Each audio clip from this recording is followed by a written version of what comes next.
دوسرا پارہ سورہ بقرہ کی آیت نمبر 243، اس کی تفسیر میں آپ حضرات نے یہ بات سے بات فرما لی تھی کہ 10,000 لوگ موت کے ڈر سے اپنے گھروں سے نکلے اور دو پہاڑوں کے درمیان آ کے انہوں نے بسیرا اختیار کیا، اللہ تعالیٰ نے انہیں وہیں پر بھی موت دے دی۔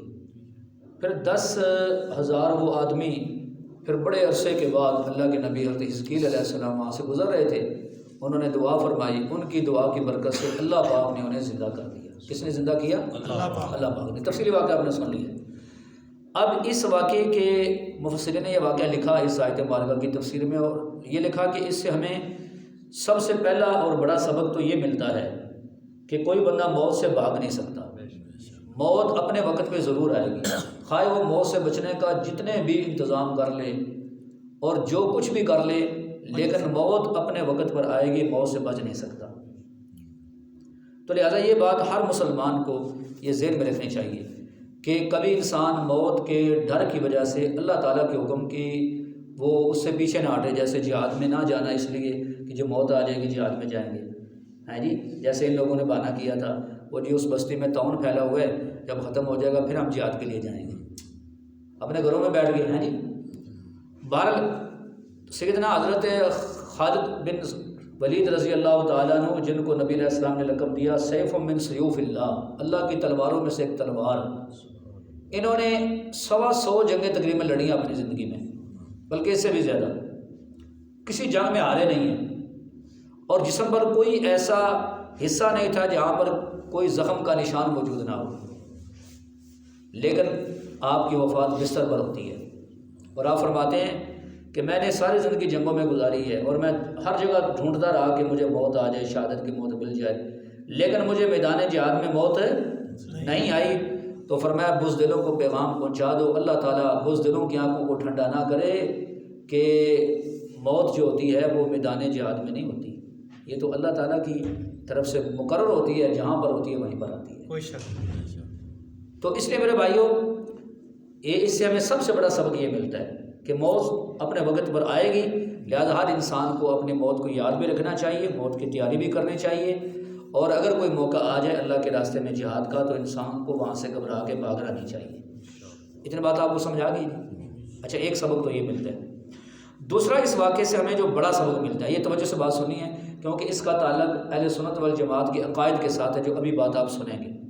وہ سبق ہمیں یہ ملتا ہے کہ اللہ کے نبی کا جو معجزہ ہوتا ہے یا ولی کی جو کرامت ہوتی ہے، اس میں طاقت اللہ کی ظاہر ہوتی ہے۔ جب اس نگاہ سے توجہ رکھنا ذرا، یہ بات بڑی سمجھنے والی ہے، اس لیے آپ نے کوشش کرنی ہے کہ 10-12 منٹ کا جو درس ہوتا ہے نا، آپ بیدار ہو کر بات سنیے، آپ نے میری طرف دیکھنا ہے تب آپ کو نیند نہ آئے۔ تو جناب محترم، یہ بات ثابت ہو گئی کہ نبی کا جو معجزہ ہوتا ہے اور ولی کی کرامت ہوتی ہے، اس میں اللہ کی طاقت ظاہر ہوتی ہے۔ جب اللہ کی طاقت ظاہر ہوتی ہے تو ہر معجزہ اور ہر کرامت اللہ کی توحید کی دلیل بنتی ہے، بشرطے کہ وہ ثابت ہو، کوئی فرضی بات نہ ہو۔ بات سمجھ آ رہی ہے؟ جیسے ابھی آپ نے سنا 10,000 آدمیوں کی کھوپڑیاں، ان کی ہڈیاں ایک دوسرے سے جدا ہو چکی ہیں، تو اللہ کے نبی اللہ سے دعا کرتے ہیں کہ یا اللہ انہیں زندہ فرما دیں۔ اللہ فرماتے ہیں میرے نبی تم یوں کہو، ہے جی، کہ اے بوسیدہ ہڈیو، اللہ تعالیٰ تمہیں حکم دیتے ہیں کہ تم اپنے اپنے جسم کے ساتھ آگے مل جاؤ۔ کون حکم دیتے ہیں؟ اللہ۔ سارے بولو، اللہ تمہیں حکم دیتے ہیں کہ اپنے اپنے جسموں کے ساتھ آ کے مل جاؤ۔ یہ بات اس لیے عرض کر رہا ہوں کہ یہ شرارتی کئی لوگ ہوتے ہیں نا، فضائل اعمال، فضائل صدقات یا اہل سنت والجماعت کی کوئی اور کتابیں، ان سے وہ کرامت پڑھیں گے، جی فلاں بزرگ نے دعا کی اللہ نے مردے کو زندہ کر دیا، فلاں بزرگ نے یہ دعا کی تو یہ واقعہ ہو گیا، فلاں بزرگ نے یہ دعا کی تو ایسے یہ چیز ہو گئی۔ تو کہتے ہیں دیکھو جی یہ شرک ہے، تو ہم کہتے ہیں اگر شرک ہے تو نعوذ باللہ پھر قرآن شرک سے بھرا ہوا ہے۔ یہاں تو اللہ فرماتے ہیں دیکھو وہ ہزاروں لوگ مر گئے، فقال لهم اللہ موتوا، اللہ نے کہا مر جاؤ، ثم احیاهم، پھر اللہ نے انہیں زندہ کر دیا۔ تو اگر مردے کا زندہ ہو جانا شرک ہے تو نعوذ باللہ قرآن میں شرک موجود ہے پھر کیوں جی؟ صرف بات ہے نظریے کی، بات ہے عقیدے کی۔ عیسائی یہ کہتے تھے کہ آپ کو بات سمجھا رہی ہے کہ نہیں، کہ نیند آ رہی ہے؟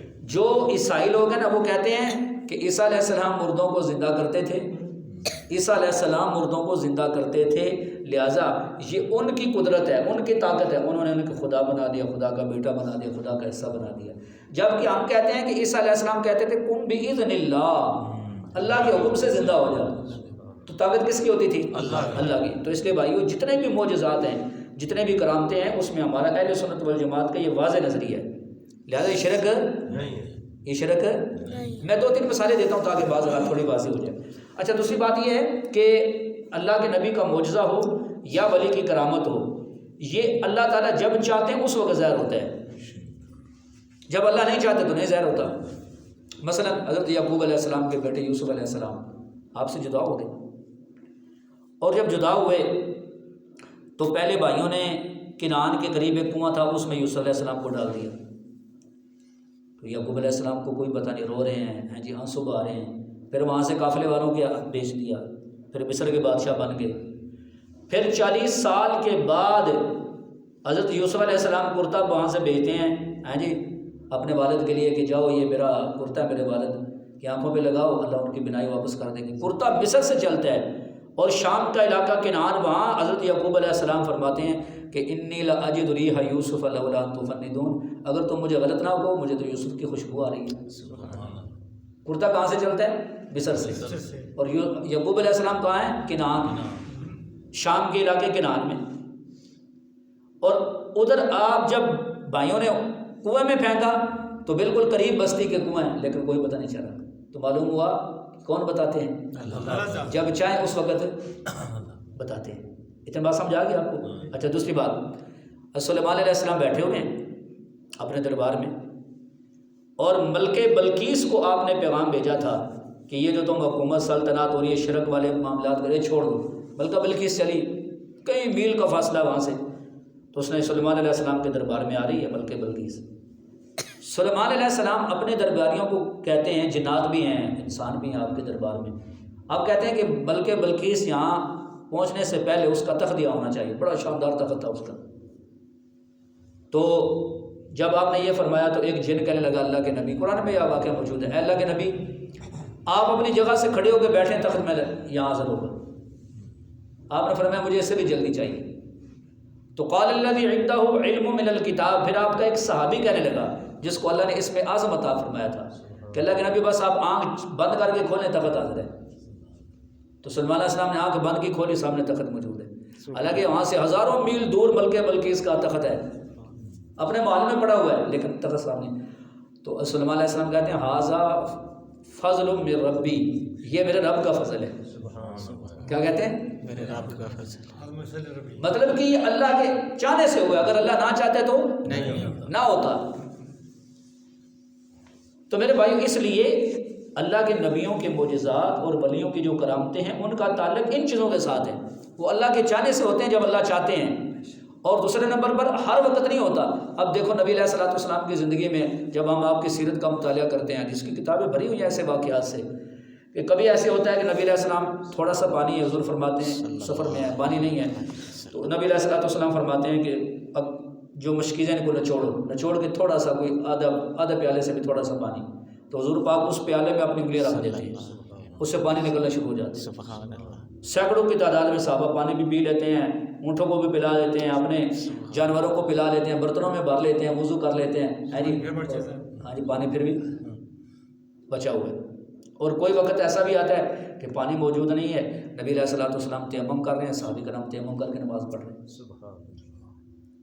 ایسے کئی حدیثوں میں موجود ہے کہ نبی علیہ الصلوۃ والسلام جابر بن عبداللہ رضی اللہ عنہ کا یا رسول اللہ آ جائیے ذرا، آپ 4-5 بندے ساتھ لیں، خندق کھود رہے ہیں، خندق، یا رسول اللہ آپ بھی آ جائیں، 4-5 بندے آ جائیں، اتنا کھانا ہے ہمارے پاس، چھوٹی سا بکری کا بچہ ہے ہم اس کو ذبح کر لیں گے اور سالن تھوڑا بنا لیں گے، کچھ روٹیاں.